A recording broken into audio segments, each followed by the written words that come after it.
Good morning, guys. I just woke up like an hour ago, but I'm so excited because there's kind of a few things I want to get done today, mostly indoor stuff because it is like 20 degrees outside and it is so freezing outside. But I want to do some scrapbooking and crafting stuff because my friends got me some scrapbooking stuff for Christmas, so I'm really excited to use some of that. I'm also currently rereading The Hunger Games, so I definitely want to keep rereading that and maybe we chat about that, some of my theories and I guess thoughts on the series as a whole because I love talking about that. I also want to do some journaling, and I've been doing a lot of journaling about the Hunger Games, so I'll probably do those things like right next to each other. There's definitely other things I have to get done today, but that's just what's coming to mind right now. But right now I have to physically get up, and I think I'm going to make some tea to start my day and maybe some oatmeal or something. I think we're gonna make some Earl Grey because I got this tea for Christmas and I am obsessed with it. I think it's so cute as well.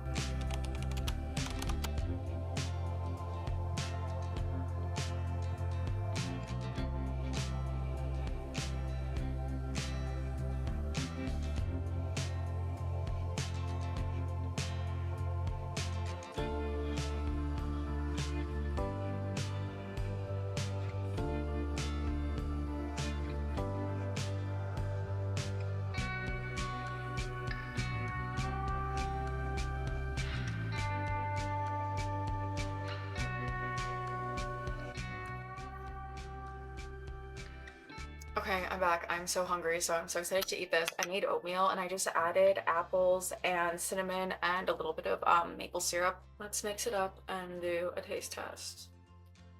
I hope this doesn't burn. Mm.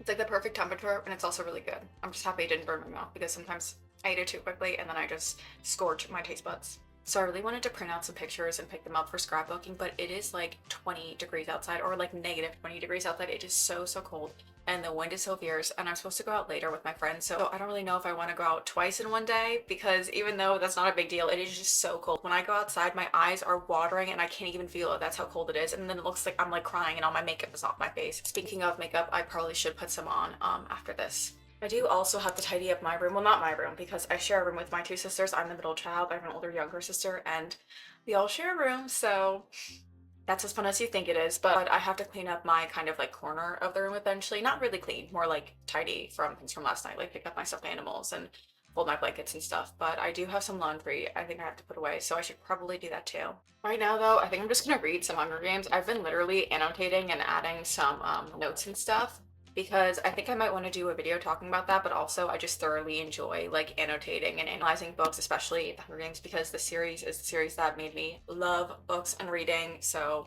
thank you, Suzanne Collins. But yeah, I think I'm gonna read while I finish my breakfast and then I'm gonna get ready for the day.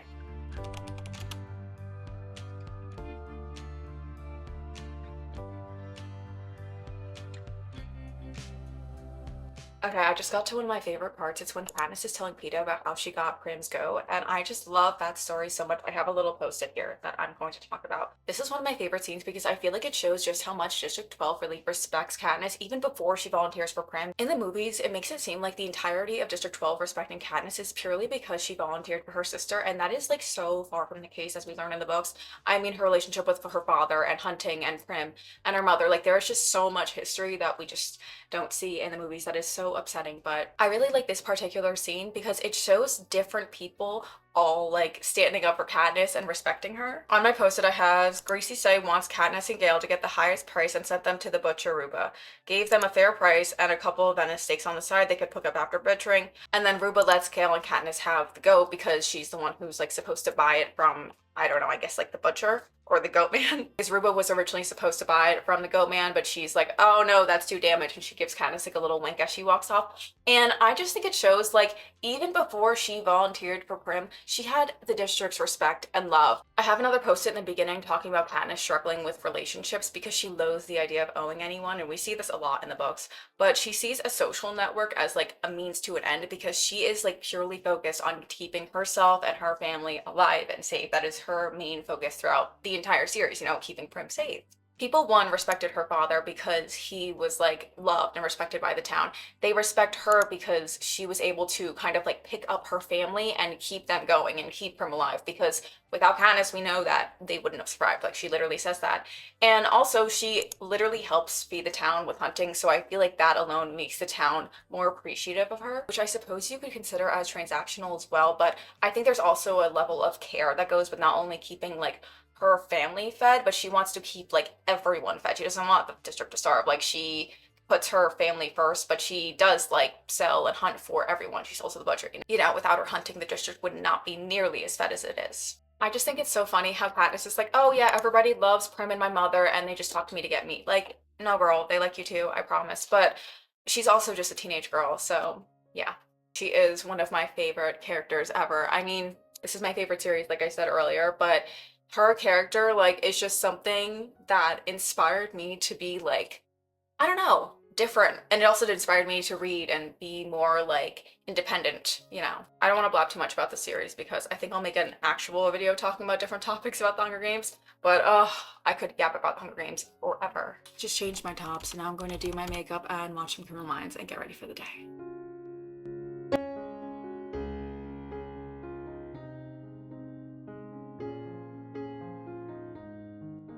Okay, I just finished my makeup and I'm just gonna leave my hair as it is because I washed it yesterday, so it still looks good. And now I think I'm just going to go back to my room and maybe scrapbook for a little bit. I don't really know if I have even that much to scrapbook, but maybe I'll show you guys what I have so far, and I don't know, we can go as we go. I just tidied up my room, which makes me feel so happy because for me, I need like a nice clean environment to have a nice clean stable mind. But I didn't film it because, like I said, I share a room with my sisters. I'm like, I don't know if I could really show me cleaning and putting stuff away without showing their parts of the room, and I don't know if they want that. But I went thrifting the other day, so I wanted to show you a little haul. It's like really tiny, but the first thing I got is this little picture on the back. It says handmade in Italy, style C37. I don't really know. I love to have a picture frames on my wall, so I cannot wait to put her up. I also got this little wool cardigan, which is super cute. I'm picturing like that kind of outfit with it, with just like a little white shirt underneath and maybe some jeans.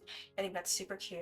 And I got this Abercrombie cardigan. This is so amazing. It's all over my Pinterest and what I want on Depop. I love like this style of stuff, kind of I guess 2010s. I really like Abercrombie and Hollister, but like old Abercrombie and Hollister, cable knit sweaters, baby doll pops. That's really my vibe. That's kind of what I'm wearing now. And then like a little lace trim cami underneath is my ideal outfit. Super tiny haul, but I think super cute stuff.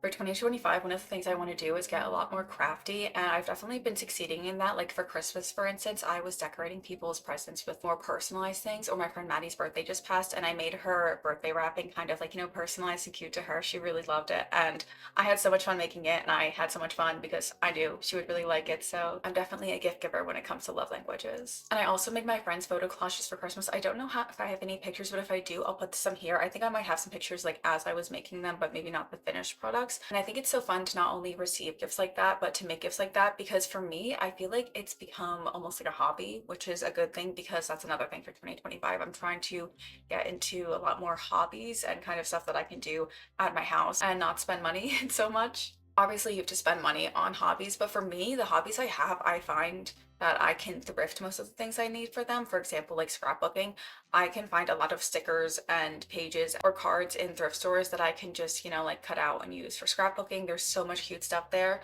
Or I am getting into like sewing right now and just altering my clothes more so, but I'm trying to get more into sewing as a whole.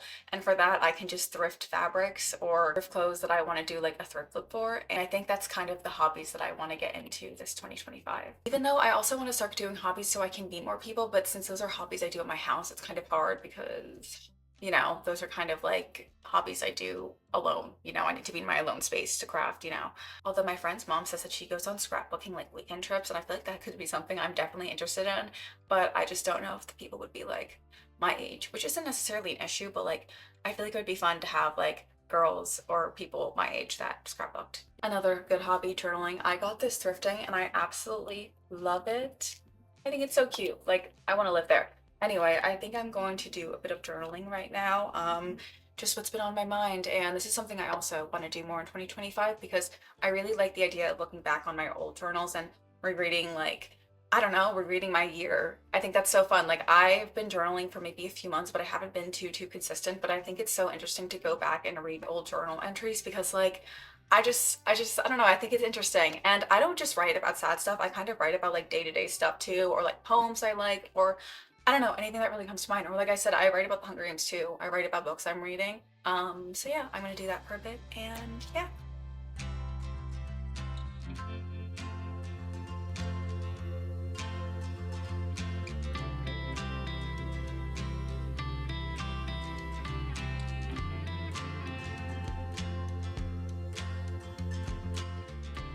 Okay, my friend is driving over to me right now and she's going to pick me up and then we're going to go over to her house and eat food and I think watch a movie. So I'm very excited for that. By the way, in the meantime, I have literally just been sitting and scrolling on TikTok and also doing a bit of journaling, but mostly just doom scrolling, which is not good, but at least I'm trying and I had a productive day otherwise, I think. Okay, I just got home like 20 minutes ago from my friend's house and I immediately went to my bathroom and washed my face and teeth because I am so exhausted. I was going to do a bit of reading before bed, but I honestly think I'm just going to watch some ASMR and then pass out because it's like 11:30 and then it's way past my bedtime. But I had so much fun today just hanging out at home and then hanging out with my friends. We watched Hairspray because they've never seen it before and I'm big on musical theater stuff, so I really wanted to show them. But anyways, thank you so much for watching. I hope you guys enjoyed, and if you want to follow me on any of my socials, I will have it linked below. And yeah, I'll see you guys in the next video. Bye!